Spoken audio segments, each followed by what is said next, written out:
so that the machinery lasts longer, so that we don't have to use human labour. The only reason that we're using human labour is simply because Chinese labour is much, much cheaper than that robot.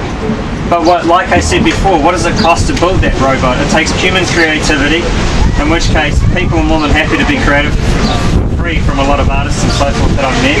It takes the resources to build the machine, to build the robot, and it takes the energy to run the robot. So in which case, fundamentally, it's actually an extremely cheap process. And in exchange, 300 people that no longer have to work, that can spend their lives educating themselves in whatever they want to be educated in, and actually contributing towards society in the way that they wish to contribute. Does that answer your question fundamentally? Except for the fact that most CEOs that are producing things like this are producing it in China because it is cheaper for them to use Chinese labour. There is no money. We haven't mentioned a resource-based economy isn't about money, and it doesn't have any businesses.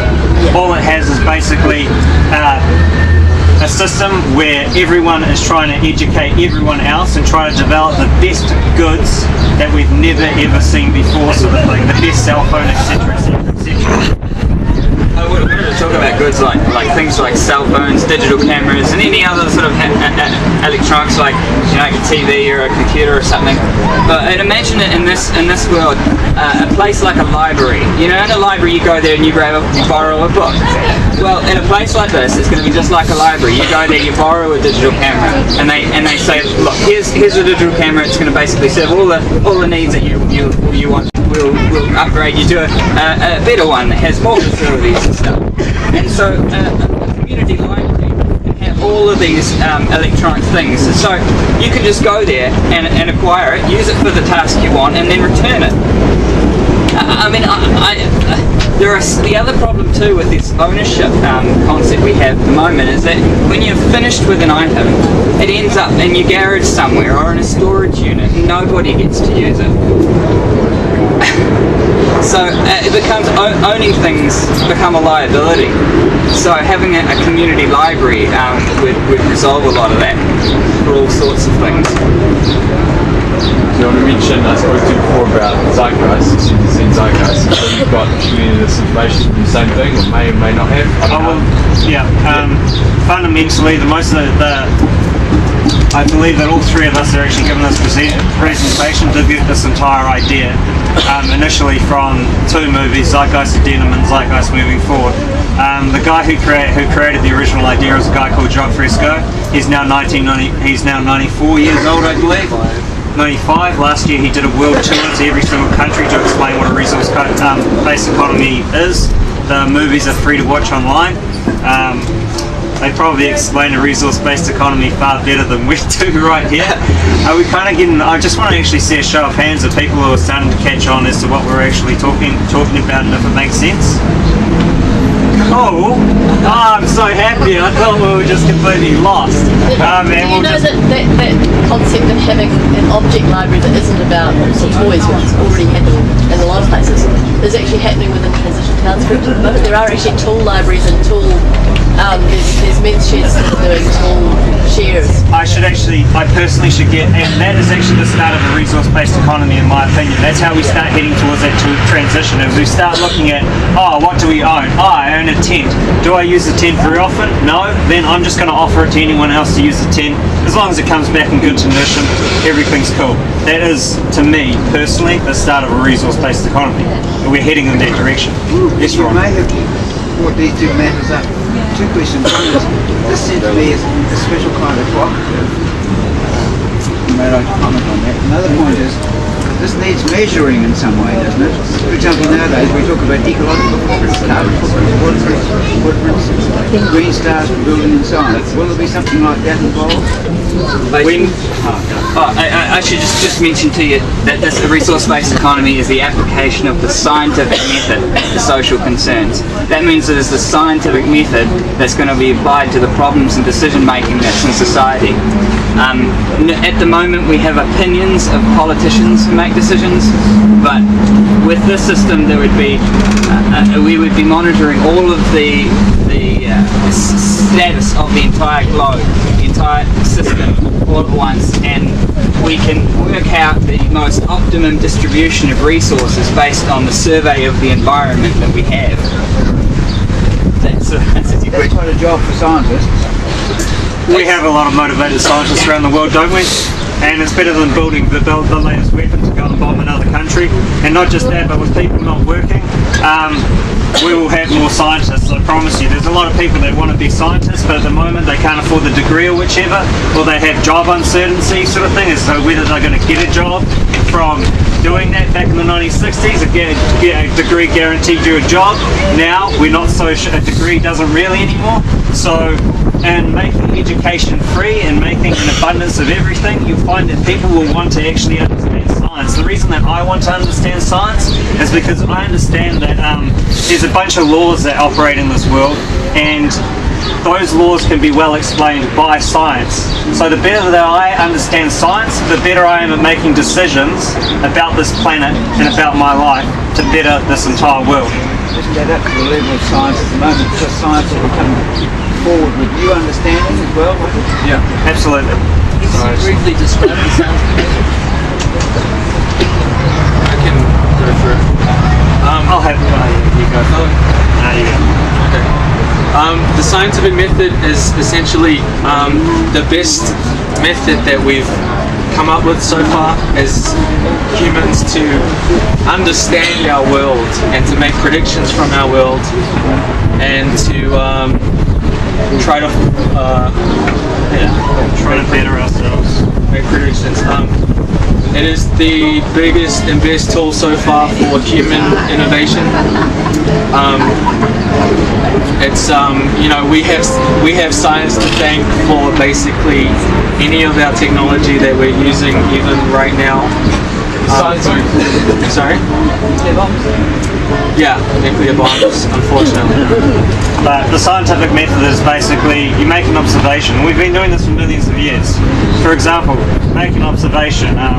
When I jump off a cliff, I fall. So then, yeah. Make an aim, a hypothesis, and then an experiment, and then a conclusion. That's the scientific method. And then another hypothesis, of course, because then you can try to refine what you understand until you have a much far better understanding. And the scientific method is also always open to new ideas that they may be wrong. It's open to correction, which means that it is able to say we've now got new information that we never had before. We now have better ways of doing things, and that is adopted into the new theories. It's always falsifiable, it's always changing, it's always updating itself, it's always proving itself wrong. Can you explain falsifiable? Falsifiable? Falsifiable, it leaves the door open for it to be false. Any conclusion or hypothesis or theory it comes up with, it always leaves that door open for it to be false, based on new information coming in. Are you comfortable with keeping like some of the basic like Newtonian physics and maybe the periodic table and some of the foundational science things, or are you inventing a new Up until it. No, we're sticking with the same science as what we know as today. But when the periodic table elements is proven by science that it's wrong, then we turn around and say, well, that was interesting. It turns out that we were wrong all along, but we're now accepting this new system. And just as we did with Newtonian physics. Indeed, yes. Just as we did with the people who wrote the books that planes could not fly, it turns out that humans cannot fly. It turns out that we do have the means, sort of thing. So therefore we accept that we're not always right. In fact, it's something that we have to I believe that we should all do in our minds, is that we should always try to disprove what we believe. We should be always trying to upgrade ourselves to new levels of information.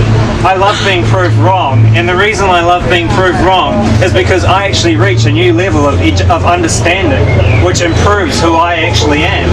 Because if I'm just right, all I'm doing is serving this thing called an ego, just saying, oh, I'm better than you sort of thing, in which case I don't want to live in that competitive environment where it's like, I want to be better or above you by being right. So please, feel free to criticize me on anything, because I love being wrong and reaching a new level of understanding.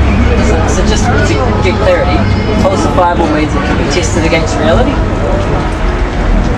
Good. Yes. Any more questions? We're amazed.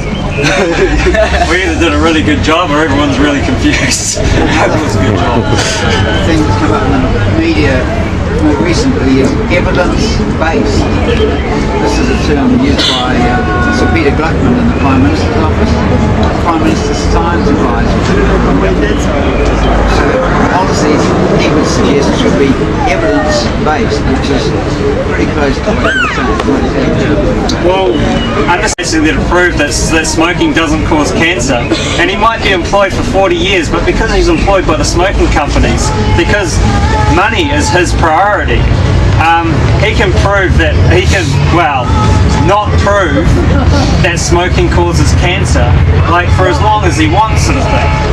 But if money isn't actually your primary priority, if you're living in a moneyless society, when you're actually trying to achieve a greater good, you're more than happily to actually turn around and say, okay, I'm actually going to apply a proper method rather than be manipulated by money, which is the problem. One of the big problems that we have with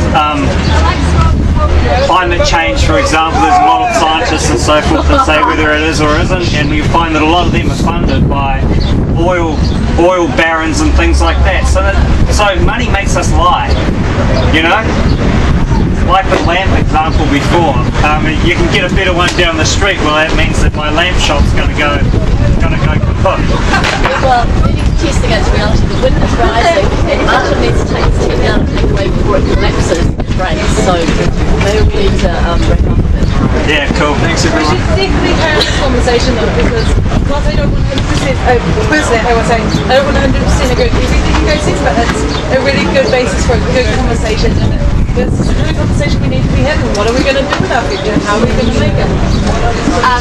I'd also like to say that the Occupy Wall Street movement have provided a lot of research based or a lot of evidence towards how, pros and cons of a resource-based economy, and I think it is it'll be linked on the OccupyWallStreet.org. I just like to say about being lie when they pay money for, so they lie.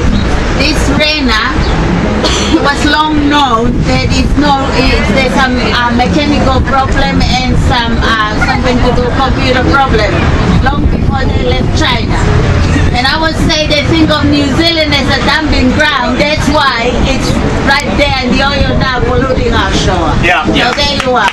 Yeah. Thank you, everybody. Thanks for listening. Thank you everybody for such an awesome day, man. Woohoo! Such a good day. Yeah, you guys rock. If anyone can help us take down the marquee, you'll probably need about